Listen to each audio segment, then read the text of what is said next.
네, 오늘은 하박국 3장 17절에서 18절 말씀을 가지고 그럼에도 불구하고라는 제목으로 함께 은혜를 나누는 시간을 가지고자 합니다.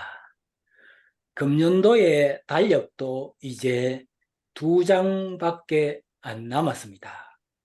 세월이 참으로 빠르게 흘러가는 느낌을 받는 11월의 셋째 주일이며 오늘은 추수감사절 주일을 맞이하였습니다.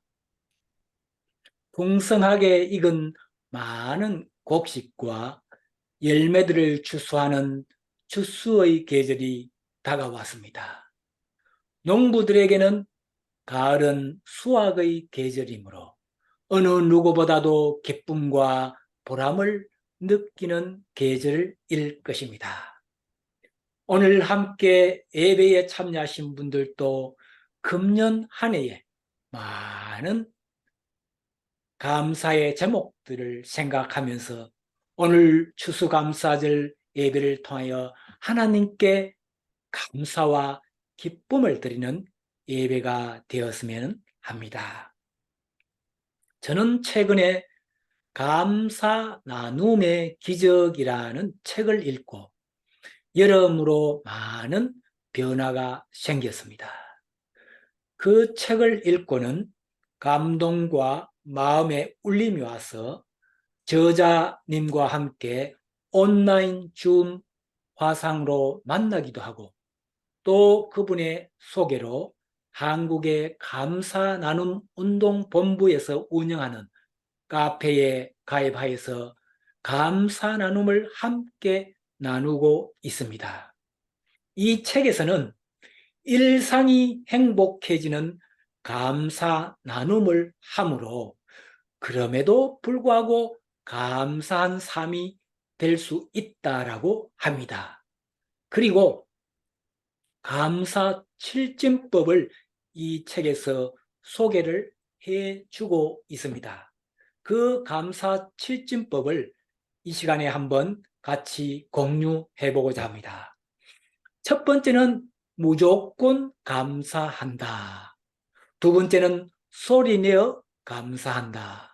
세 번째는 꼬집어 감사한다.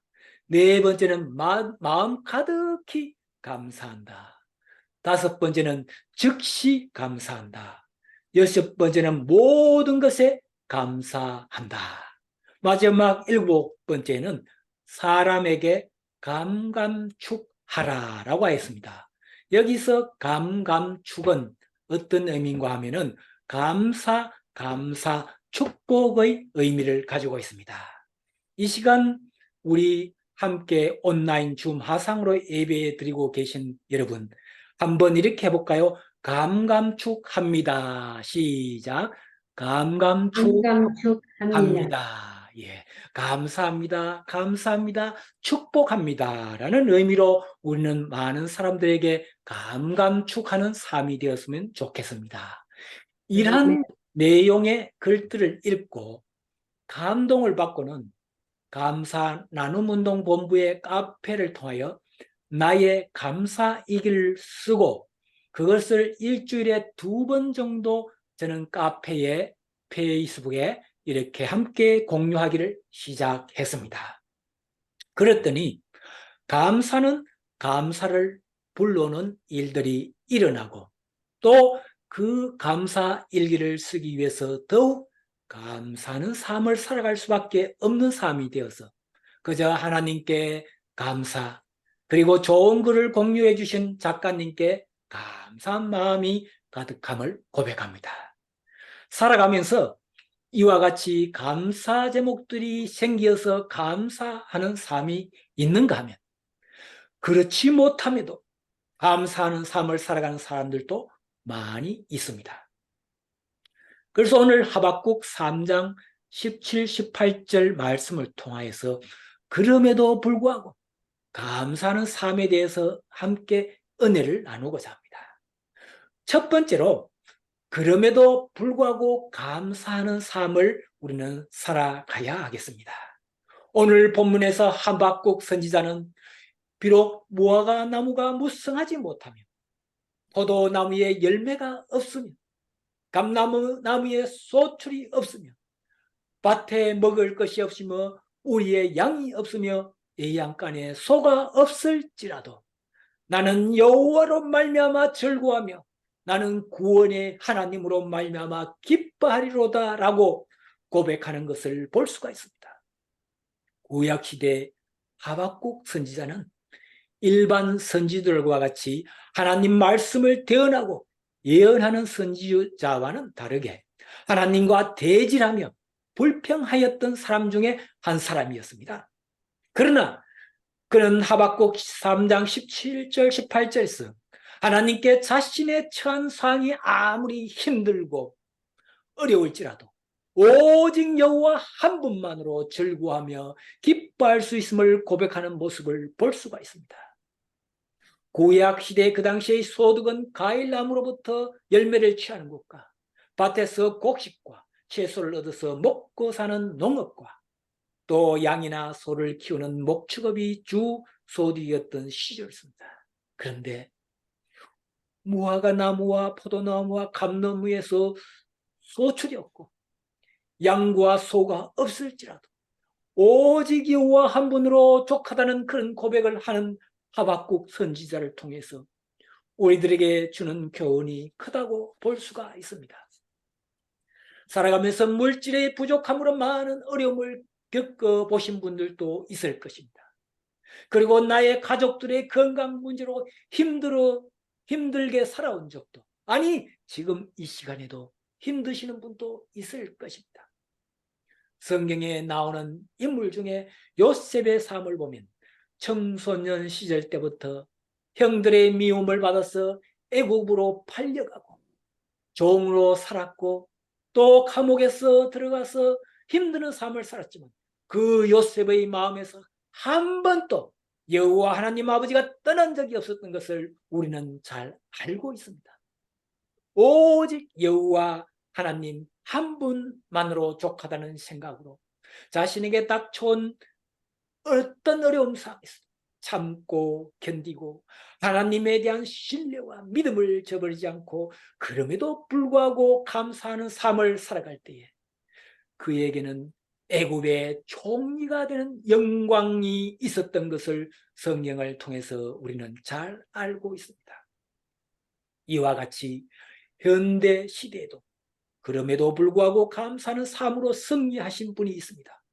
제가 이미 여러 차례 간증으로 소개해드렸던 이웃교회 목사님에 대해서 다시 한번 업데이트된 이야기를 좀 해드리도록 하겠습니다. 목사님은 3번의 암이 걸렸고 3번째는 말기암 판정으로 간과 목과 허리와 사타구니 전체 몸에 이렇게 암이 전이되어서 몇 달밖에 못 사신다는 판정을 2년 전에 받았던 이웃교회 목사님과 지난달에 저는 전심 식사를 함께 하였습니다. 목사님은 그 상황 속에서도 그럼에도 불구하고 감사하는 삶과 간절한 기도와 치료로 회복이 되시어 지금은 한국과 유럽도 여행할 정도로 회복이 되시겠습니다. 그런데 목사님은 미국 전국에서 뽑는 목회자 중에 미국 전역에서 한국, 미국 사람 모든 목회자들 중에 뽑는 사람 중에 한 사람으로 뽑혔습니다.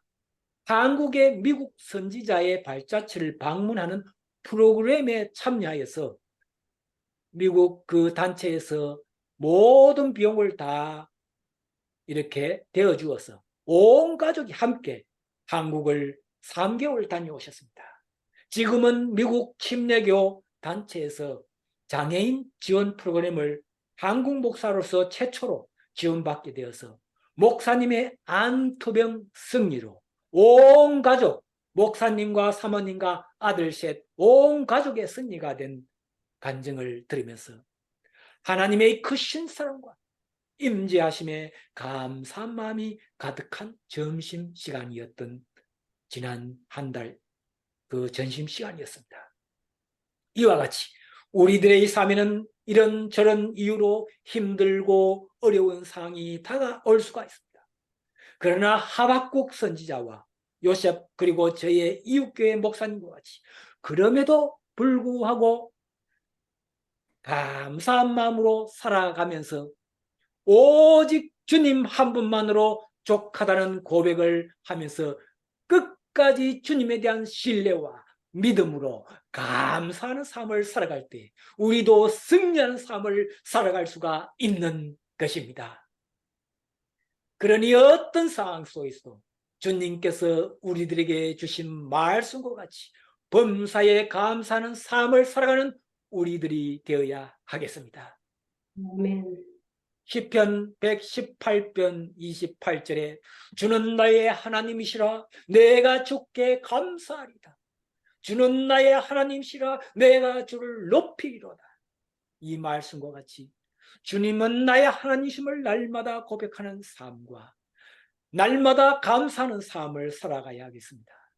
그리고 나 자신을 높이는 것이 아니라 나를 내려놓고 낮아지고 겸손하여서 하나님을 높여드리는 삶을 살아가는 삶을 살아가야 하겠습니다.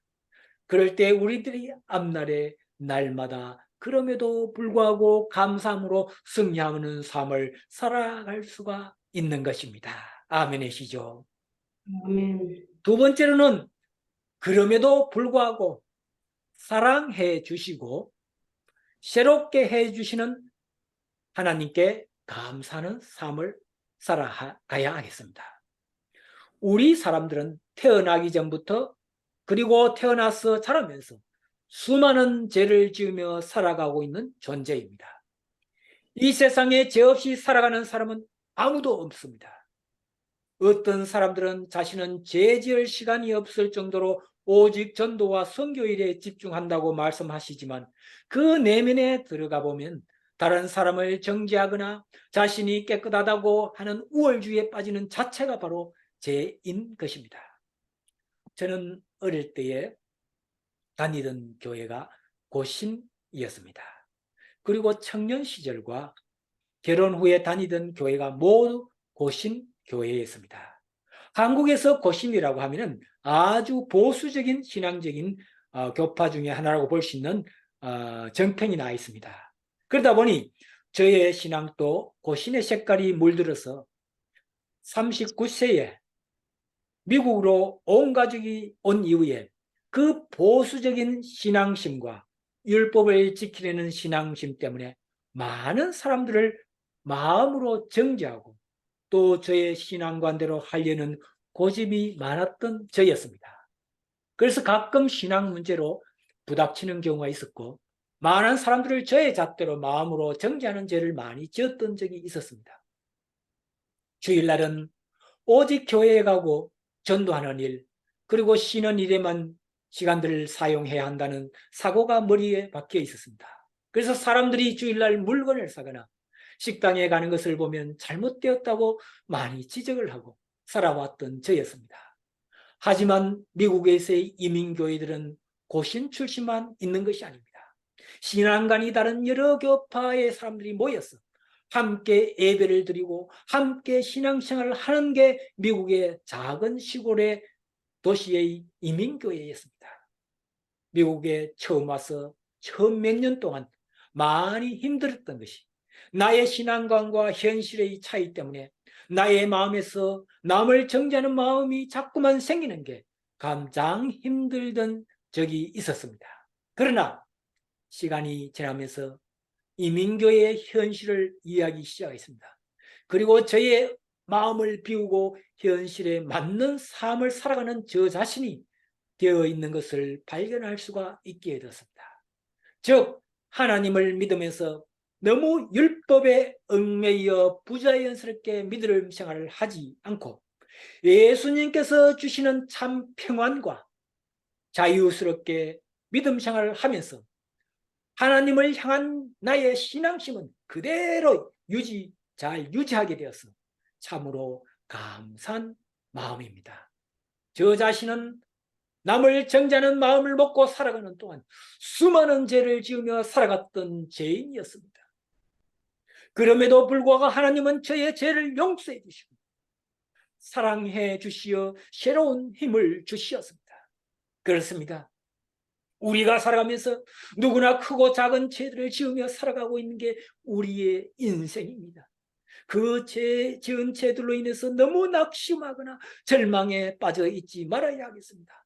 이사야서 1장 18절에 보면 너희의 죄가 주홍 같을지라도 눈과 같이 희어질 것이요 진홍같이 붉을지라도 양들같이 희게 되리라 라고 하십니다. 우리가 지은 죄들로 인해서 낙심하여 시리에 빠져 있기보다 하나님께 그 죄를 고백하고 예수님의 이름으로 용서함을 구할 때에 하나님께서 그 모든 죄를 깨끗하게 하시고 눈과 같이 희어지게 양털같이 희게 해주신다고 약속해 주셨습니다. 그러니 우리는 하나님께 나의 모든 죄를 고백하고 회개하고 용서함을 받아서 기쁘고 즐겁게 신앙생활 하는 우리 모두가 되어야 하겠습니다. 아멘. 우리의 죄가 추홍같이 붉을지라도 진홍같이 붉을지라도 그럼에도 불구하고 하나님의 사랑으로 깨끗하게 해주시고 새로운 힘을 주시는 분이 바로 우리 하나님이십니다.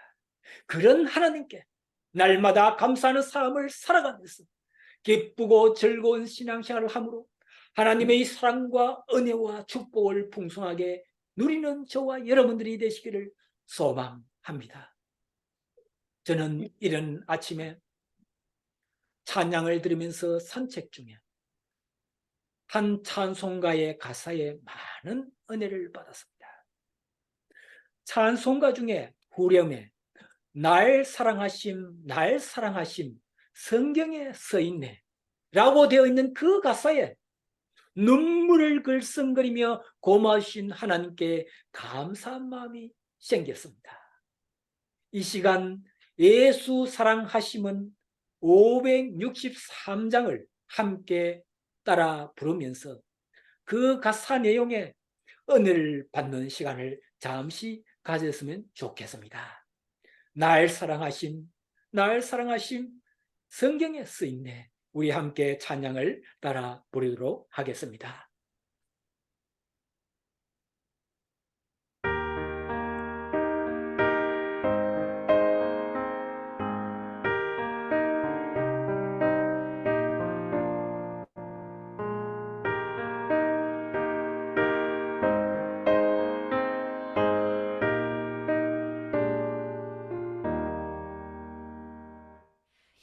예수 사랑하심을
찬송가의 3절, 4절 가사를 다시 한번 보면은 내가 연약할수록 더욱 기이 여기사 높은 보좌 위에서 낮은 나를 보시네. 세상 사는 동안에 나와 함께 하시고 세상 떠난 날에 날 천국 가게 하소서. 날 사랑하심, 날 사랑하심, 날 사랑하심. 성경에 써 있네. 아멘이시죠. 하나님은 항상 저와 여러분을 사랑해 주시고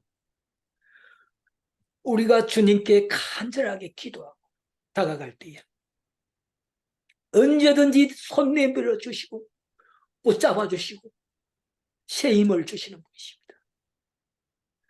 자신이 지은 죄 때문에 낙심하고 낭망하여 시리에 빠져 있지 말고 예수님의 이름으로 죄를 회개하고 용서함을 구할 때에 하나님은 언제든지 우리를 받아주시고 사랑해 주시는 분이십니다.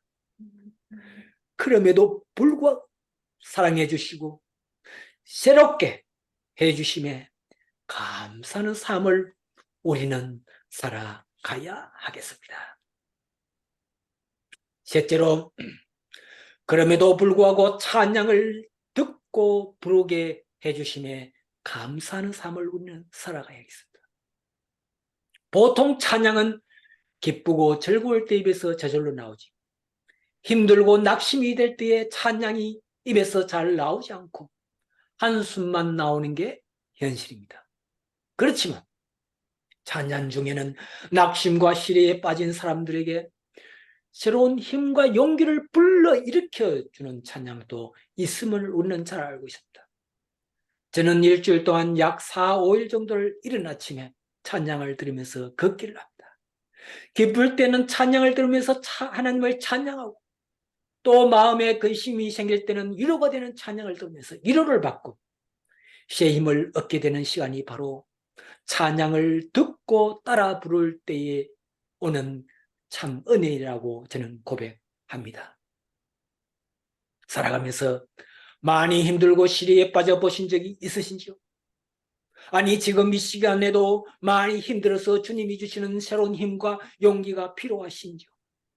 시편 59편 16절에 나는 주의 힘을 노래하며 아침에 주의 인자심을 높이 부르오니 주는 나의 산성이시며 나의 환난 날에 피난처이시니라 합니다. 이 성경 구절은 다윗이 사울왕으로부터 쫓겨다니면서 자기를 죽이려고 하는 많은 사람으로부터 피해 다니는 때의 시입니다. 그 어려운 상황 즉 그럼에도 불구하고 하나님의 자비와 능력을 믿으면서 하나님을 찬양하는 노래를 하고 새로운 힘과 용기를 내어 앞으로 나아갈 수가 있었던 다윗의 시와 노래를 보면서 우리는 많은 위로가 됩니다. 찬송가 300장 내 마음에 낙심되며 이 찬양에 보면은 가사를 1절과 3절을 제가 한번 읽어봐 드리겠습니다. 참으로 은혜가 됩니다. 내 마음이 낙심되며 근심될 때에 주께서 내게 오사 위로해 주시네. 가는 길 캄캄하고 괴로움 많으나 주께서 함께하며 내 짐을 지시네. 그 은혜가 내게 족하네. 그 은혜가 내게 족하네. 이 괴로운 세상 지날 때에 그 은혜가 족하네. 번민이 가득 차고 눈물이 흘 때 주 나의 곁에 오사 위로해 주시네. 환난이 닥쳐와서 어려움 당할 때에 주님의 능력 입어 원수를 이기네. 그 은혜 내게 족하네. 그 은혜 족하네. 이 괴로운 세상 지날 때에 그 은혜 족하네. 참으로 은혜가 되는 찬송가 가사입니다. 우리들의 삶에 어떤 힘들고 어려운 일이 있을지라도 그럼에도 불구하고 찬양을 부르고 들으면서 위로가 되고 새 힘을 주시는 하나님께 우리는 감사하는 삶을 살아가야 하겠습니다. 오늘 이 말씀을 다시 한번 정리를 하겠습니다. 살아가면서 기쁠 때나 힘들고 어려울 때 범사에 감사하는 삶을 살아가는 우리들이 되어야 하겠습니다. 아무리 힘들고 어려운 일이 있어도 주님 한 분만으로 족하다는 마음을 가지고 하박국 선지자와 같이 그럼에도 불구하고 감사하는 삶을 우리는 살아가야 하겠습니다.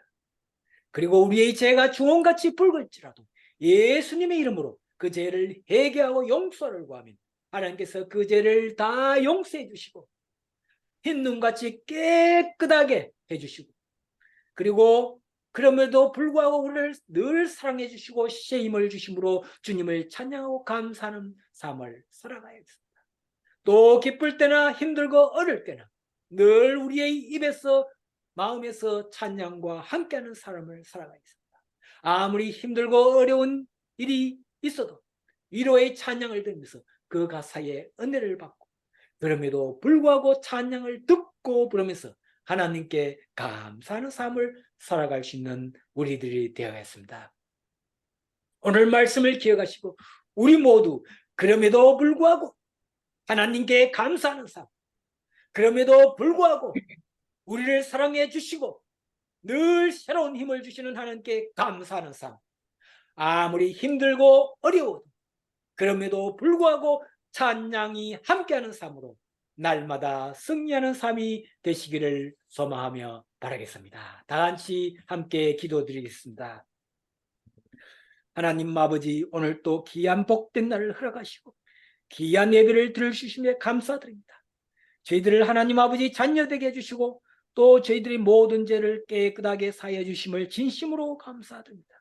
오늘 말씀과 같이 저희들의 삶이 그럼에도 불구하고 늘 감사하는 삶, 늘 사랑해 주시고 쉼을 주심에 감사하는 삶, 늘 찬양과 함께하는 감사하는 삶을 살아갈 수 있기를 소망하며 기도합니다. 그래서 우리의 몸과 마음에서 예수님의 향기가 나는 자가 되어서 예수님을 전파하는 자가 되게 해주시옵소서. 가정과 교회와 사회의 공동체에서 믿는 자로서 부끄럽지 않는 삶을 살아갈 수 있는 저희들이 되기를 간절하게 소망합니다. 이 모든 간구 거룩하신 주 예수님 이름으로 기도드리옵나이다. 아멘. 아멘. 네, 감사합니다.